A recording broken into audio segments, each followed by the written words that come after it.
We got some big changes coming our way here over the next few days. Yeah, we do. We're going to get into that Friday forecast, the Arctic air, the bitters, Yep. the snow chances. After we just hit 72.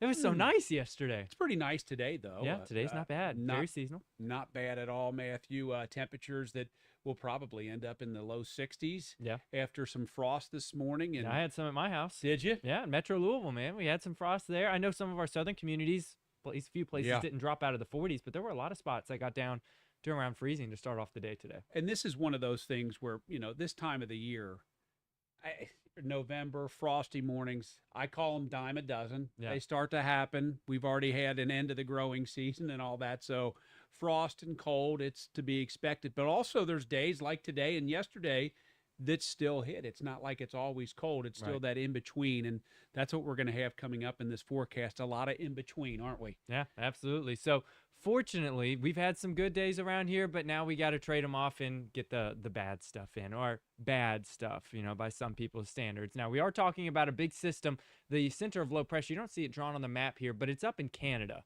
All right. So, that next one that's sliding across the country is going to bring us our rain chance for tomorrow. Today, really, really nice. Pretty seasonal with the air that we've got in play here. 56 degrees is where we're sitting at now. You'll notice that we've got this clockwise spin north of us. So that's high pressure sitting to the north in the Ohio River Valley. That is bringing in still some breezy winds to start the day, but it's not going to be as crazy as yesterday's, where some of those gusts were upwards of 30 miles per hour. Tomorrow, we'll get some gusts 20, Yeah. 25, 30 miles per hour. And one of the adjustments that we're making to that Friday forecast is the rain potential. All week, Friday's been the one standout, sore thumb kind of day where, well, there's going to be rain. There's going to be some times that maybe aren't the most fun, but we are going to lower the overall rain expectations. And I think when it comes to the impactful rain, the sort of rain where, it's coming down, it's heavy, you need to be inside, it's not fun to be out. There's one specific area where that looks to set up, and it's not going to include everyone. So the last few days, we have been going 70 to 80% range for showers and a couple thunderstorms. We're going to lower that maybe to like a 40 to 50% style and really focus across Kentucky, not entirely alleviating Indiana with a rain chance, but the impactful rain looks to set up for parts of Kentucky as right. we go into tomorrow. So, not to say that Indiana can't get a storm, but it's significantly less likely for there to be real storm activity north of the river compared to south. And the weekend does have some really nice weather associated with it. Not both days. No, definitely not. On Saturday, there'll be enjoyable times, quite a bit of sun. Modern gun season begins for deer hunters, which is massive in Kentucky this time of the year. Saturday morning looks really nice if you're going to be in the deer stands and hanging out. It will get a lot windier going into Sunday and cold, but the wind and cold combination is going to be something. And it is going to eventually look like winter here in the Ohio Valley. It is. We mentioned last weekend when I was giving my forecast, I said the S word may show up in the forecast, but I don't want to say it yet. But it's a very real possibility at this point. Not just a possibility, but looking more like a guarantee that flakes are going to be flying. So let's go through the timeline of at least the next 24 hours or so. So again, tomorrow, expecting those temperatures to start off on the warmer side, most of us in the 50s. We'll have low in rain chance to begin the day, very low. I think that the best chance is coming during the second half of the day with some showers and storms. It looks like with that strong wind picking up in the morning, and by the way, we're in the 50s, rising temperatures overnight. So today, starting around freezing in quite a few spots. Tomorrow, 20 degrees warmer. Yeah. The clouds that increase, that stronger wind will bring in enough moisture that we might have some drops. Call them sprinkles, call them spotty areas of light rain. That might be the time Indiana has its best chance for any low impact rain would be 10 a.m. through about 2 in the afternoon. Yeah. But by the time this thing gets going, most of the energy is so far south that larger area of rain, the higher impact rain, probably isn't going to develop until we get into sections of central and southern Kentucky. Again, a chance for some light rain, brief shower, brief downpour, maybe I-64 going south, Metro Louisville. But once you start to see this form, it's along the parkways and definitely diving south, and that's during the afternoon. Matthew, you and I were discussing that there's been some talk because of previous forecasts that some high school football games have actually been pushed to tonight rather than doing it tomorrow night, just because there was a little bit of question with a lightning hazard maybe here or there. Yeah, I had heard, and I don't know if this is just what I had heard from our newsroom. I don't keep up with high school football a whole lot, but Trinity, I think, is playing in Washington County. Washington County, Kentucky. Yeah. Yep. And so I had been told that they had moved their game because of the higher chance for storms down in that direction on Friday. They decided to move that one up to today.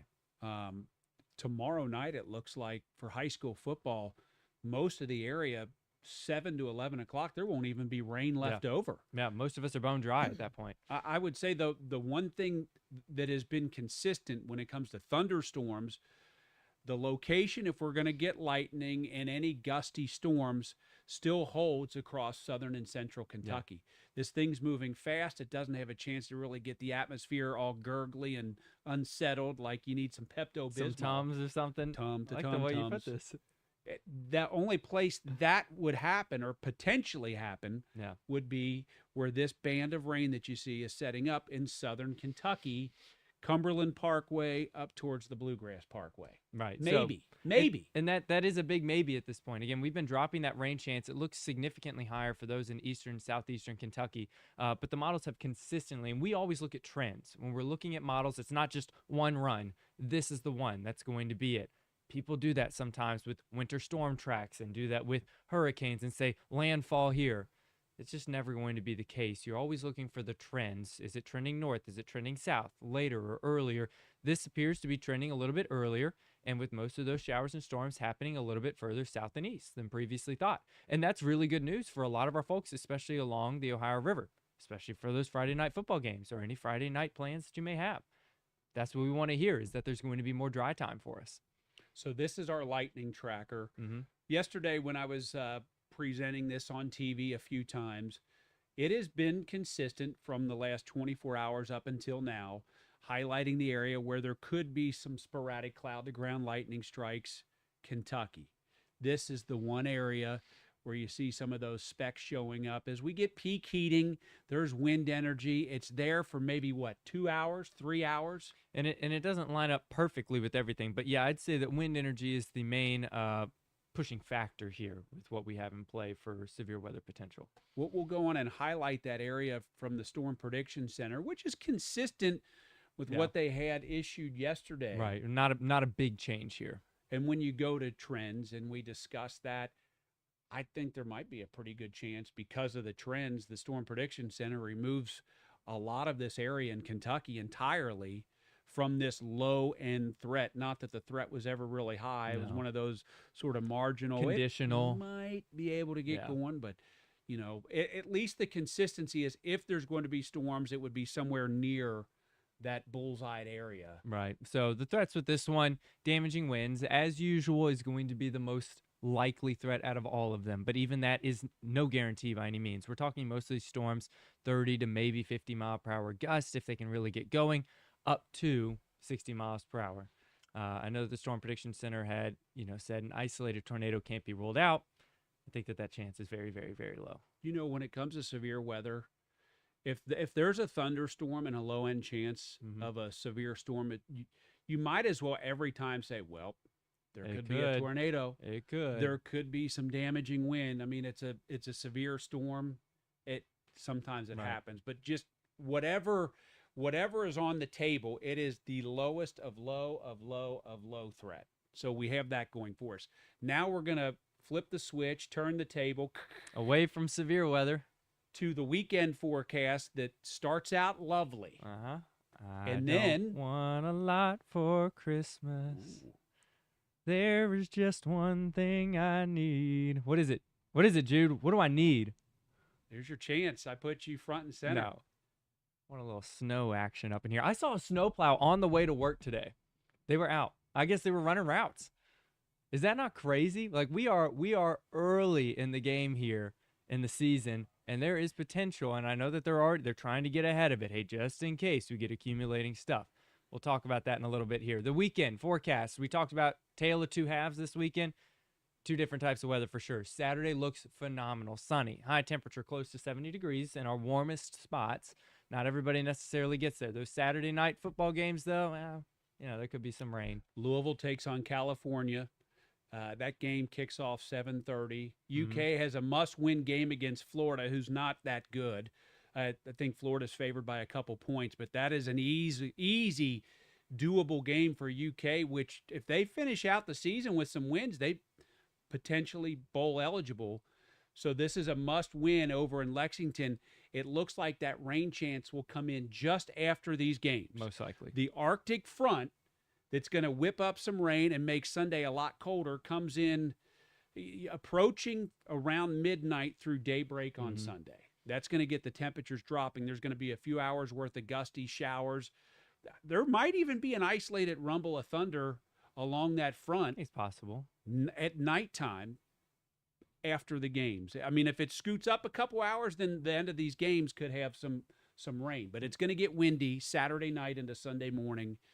And then it's Sunday coming in with showers and dropping temps the whole day long. We're talking high temperature going to be right around midnight. You'll see it here sitting Saturday in the upper 60s. Really nice, very pleasant day, as we said. And that best chance for rain comes very late. So maybe you're heading home after a game. I mean, if you're out on the town late, you're celebrating, big win, something like that, you may run into some problems. But most of this is going to be happening Saturday night. Saturday, don't have to worry about it. Those numbers that you see there, that's just the high after temperature for the day. Midnight hour, that is the high, because during the day, when it matters, when you're out and about, it's in the 40s. It's going to feel like the 30s. Every bit of it. It's going to be cloudy.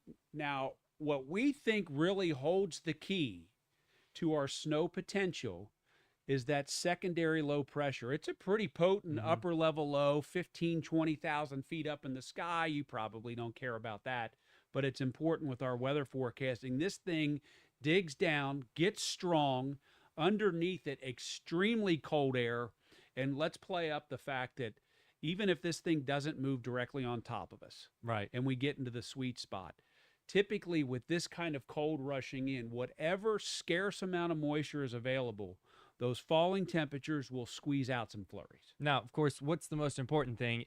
Snow, having it snow is one thing. Having it stick is something totally different. Big difference. I would say ground's just got to be way too warm. The likelihood is extremely high that there's going to be some flurries. Yeah. Sunday night into Monday morning. Wherever there's clouds with this cold air, it's going to spit out some flurries. Now, if we're close enough to this low, like some models suggest, and it happens in this pattern, it's not out of the ordinary, there's going to be some snow showers where you might get some visibilities dropping, some burst of snow. We will be in the low 30s when this is happening overnight, Sunday into Monday morning. Easily doable to cover up yards. You know, you get a quick burst of snow showers, some dustings, some, brief little coverings and stuff like that.